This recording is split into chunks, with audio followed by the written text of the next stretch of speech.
Breaking news. Munugode MLA Komatireddy Rajagopal Reddy మరోసారి తీవ్ర వ్యాఖ్యలు చేశారు. మంత్రి పదవి విషయంలో సమీకరణాలు కుదరడం లేదని చెప్తున్నారని, ఎందుకు కుదరడం లేదని ప్రశ్నించారైనా తనకు పదవి రాకుండా ఎవరో అడ్డుకుంటున్నారని అన్నారు. నన్ను పార్టీలోకి తీసుకున్నప్పుడు తాను వెంకటరెడ్డి ఇద్దరం అన్నదమ్ములమని తెలియదా అన్నారు. పార్లమెంటు ఎన్నికల వేళ మరోసారి ప్రామిస్ చేసినప్పుడు తామిద్దరం అన్నదమ్ములమన్న సంగతి గుర్తులేదా అని ప్రశ్నించారు రాజగోపాల్ రెడ్డి. నన్ను గెలిపించుకున్న ప్రజలకు నన్ను అవమానిస్తే వాళ్ళు అవమానించినట్టు కాదా? మునుగోడు ప్రజలకు అన్యాయం చేసిన రాజగోపాల్ రెడ్డికి అన్యాయం చేసినట్టు. మీ అందరికి అన్యాయం చేసి ఇక్కడ అభివృద్ధికి నిధులు రాలేదంటే నేను శాసనసభ్యునిగా నేను సంతోషంగా ఉంటానా? అంటే మీకు అన్యాయం జరిగితే నాకు అన్యాయం జరిగినట్టు కాదా? అందుకనే ఎప్పుడంట నాకు అన్యాయం జరిగినా పర్వాలేదు, కానీ మునుగోడు ప్రజలకు అన్యాయం చేయొద్దని గతంలో చెప్పిన ప్రభుత్వానికి ఇప్పుడు కూడా చెప్తున్నా. సరే, నాకు మీరు మాట ఇచ్చినప్పుడు ఇద్దరు, కానీ అప్పటిదాకా మాత్రం మునుగోడు అభివృద్ధికి మాత్రం సహకరించండి, ఒక్క రూపాయి కూడా ఆపేస్తున్నా. ఇస్తామన్న మాట ఆలస్యమైంది, సమీకరణలు కుదరలేదని అంటున్నారు.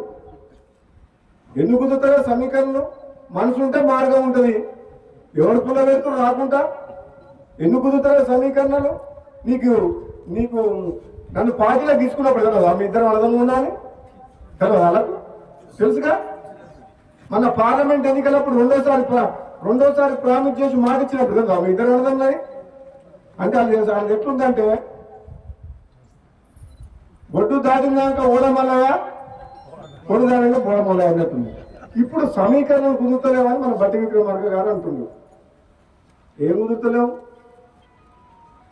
9 మంది ఎమ్మెల్యేలు ఉన్న ఖమ్మం జిల్లాలో 3 మంత్రులు ఉన్నారు. ఎంతమంది ఉన్నారు? 11 మంది ఎమ్మెల్యేలు ఉన్నా నల్గొండకు 3 ఉన్నారు. తప్ప మహబూబ్నగర్కు ముఖ్యమంత్రి ఇచ్చినాం కదా మనం. రేవంత్ రెడ్డికి ముఖ్యమంత్రి ఇచ్చినప్పుడు ఇద్దరు అన్నదమ్ములు తప్పేంది? ఇద్దరు నమ్మడంలో ఎవరన్నా తక్కువ ఇద్దరికిద్దరే గట్టలమేగా ఇద్దరం. నేనేమంటున్నా, పదవి ఎవరికి ఎప్పుడు ఇవ్వాలని కాంగ్రెస్ పార్టీ అధిష్టానం నిర్ణయం తీసుకుంటుంది. ఆలస్యమైనా సరే నేను ఓపిక పడుతున్నా. పదవుల కోసం పాటులాడే వ్యక్తిని కాను. నేను ఒకటేమంటున్నాను, ఈ ప్రాంతం ప్రజలు గతంలో ఎమ్మెల్యే గెలిపించినప్పుడు మనకు ప్రభుత్వం లేదు, టీఆర్ఎస్ ఉండే. ఇప్పుడు ఎమ్మెల్యే గెలిపించారు, మన ప్రభుత్వం ఉంది. కనీసం ఇప్పుడు ఈ ప్రాంతానికి అన్యాయం చేయొద్దు. ఈ మునుగోడు నియోజకవర్గంలో అన్ని రంగాలు అభివృద్ధి చేయాలి.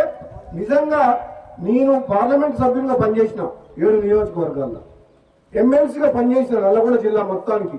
అన్ని నియోజకవర్గాలు చూసిన మునుగోడు అంతా వెంకబాటులో ఎక్కడ లేదు.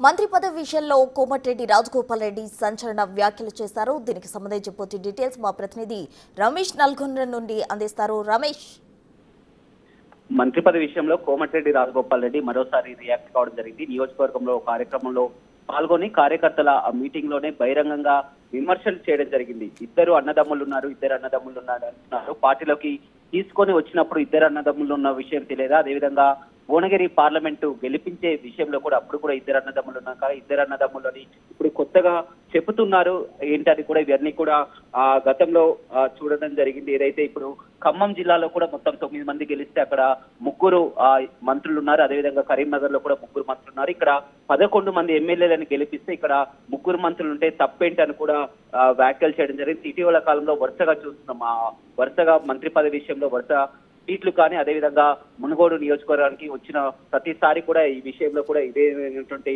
మాటలు మాట్లాడడం పార్టీలో మొత్తం కూడా ఇప్పుడు ఒక చర్చ అయితే కొనసాగుతుందని చెప్పవచ్చు. ఇద్దరు అన్నదమ్ముల్లో ఇద్దరం కూడా సమర్థులమే, ఇద్దరం గట్టి వాళ్ళమే, ఇద్దరికి మంత్రి పదవులు ఇస్తే తప్పేంటని కూడా చెప్పడం జరిగింది. ఆలస్యమైనా సరే నేను ఓపిక పడుతున్నా, మునుగోడుకి అన్యాయం జరిగితే చూడను, మునుగోడు నియోజకవర్గాన్ని అభివృద్ధి చేయాలి. మంత్రి పదవి విషయం పక్కన పెడితే నియోజకవర్గానికి నిధులు కూడా ఇవ్వడం లేదు, మునుగోడు నియోజకవర్గాన్ని అభివృద్ధి చేయాలని కూడా మాట్లాడినటువంటి మాటలు కూడా చూడడం జరిగింది. కొద్దిసేపు క్రితమే మునుగోడులోని ఒక కార్యక్రమంలో పాల్గొని కూడా ఈ వ్యాఖ్యలు చేయడం జరిగింది. నాకు అన్యాయం జరిగితే పర్వాలేదు, కానీ మునుగోడు ప్రజలకు అన్యాయం చేయొద్దని కూడా ప్రభుత్వానికి మళ్ళీ చెప్తున్నాను కూడా రాజగోపాల్ రెడ్డి చెప్పడం జరిగింది. ఏదేమైనప్పుడు కూడా ఒడ్డు దాటే వరకు ఓడమల్లయ్య, ఒడ్డు దాటాక బోడి మల్లయ్య అన్న చందాగా ఉందని కూడా చెప్తున్నారు. ఎందుకంటే ఇటీవల ఆ డిప్యూటీ సీఎం ఒక టీవీ ఇంటర్వ్యూ ఇచ్చినటువంటి వ్యాఖ్యలు కూడా చూడడం జరిగింది. అదేవిధంగా కొంతమంది పెద్దలు కూడా ఆ ఇద్దరు అన్నదమ్ములకు ఏ విధంగా సామాజిక అంశాల వారిగా కూడా కేబినెట్ లో కూర్పు సామాజిక కోణాల్లో కూడా ఆలోచించి రాజగోపాల్ రెడ్డికి మంత్రి పదవి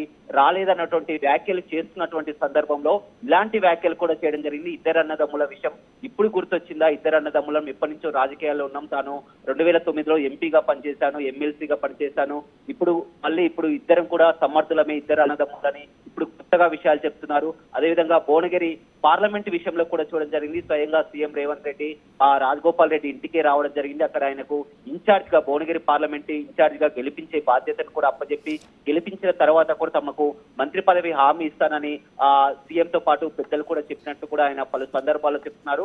ఇవాళ మాత్రం ఆ ఇద్దరు అన్నదమ్ముల విషయంలో మొదటిసారిగా స్పందించడం జరిగింది. అతను కూడా వరుస కామెంట్ చేస్తూ ఇప్పుడు ఇద్దరు అన్నదమ్ముల అనే అంశం ఇప్పుడు వారికి గుర్తొచ్చిందా?